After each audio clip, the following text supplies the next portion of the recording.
Hey guys, what is going on? We are here with the iPad Air, and in this video I will tell you guys if it is worth getting as a tablet, and this will essentially be my review as I've had it over the past couple days. To start off, if we take a look around the device, on the bottom we have the lightning port connector as well as the speaker grills. On the side we have the volume rockers as well as the mute/auto rotate switch.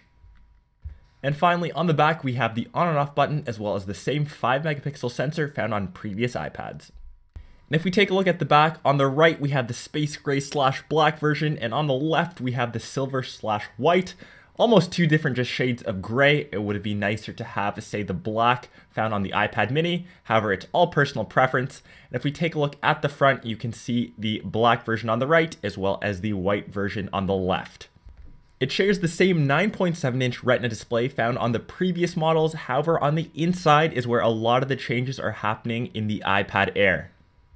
It houses the same A7 chip with 64-bit architecture, as well as the M7 co-processor found on the iPhone 5S, and this thing is extremely fast, probably the fastest Apple device that I've used to date. And a lot of people out there will argue that some Android devices have quad-core processors and they have better specs. However, this dual-core chip is a powerhouse. It performs extremely well. In this day and age, you should be getting a tablet with no lag, and the iPad Air is, of course, no exception.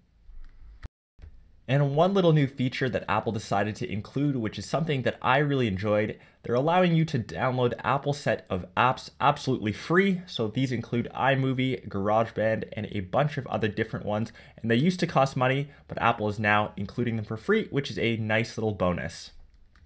So the real question is, when it comes down to it, is the iPad Air worth getting? You can see that I have the previous gen iPad 4 on the left, and the new iPad, of course, Air on the right. I did run Geekbench, a standardized test, and you can see that it blew the previous gen iPad out of the water. It's almost double the score. But when we take that double the score into the real world, it didn't really make too much of a difference. Apps ran pretty much the same on both ends. However, when developers start to utilize that 64-bit architecture, as I mentioned, perhaps we'll start to see bigger differences. One thing I will note though is the iPad Air is extremely light. It weighs in at only 1 pound. It's 28% lighter, 20% thinner, and has 24% less volume. And once you've used the iPad Air for a while, you will definitely notice a big difference when you're going back to the original iPad 4.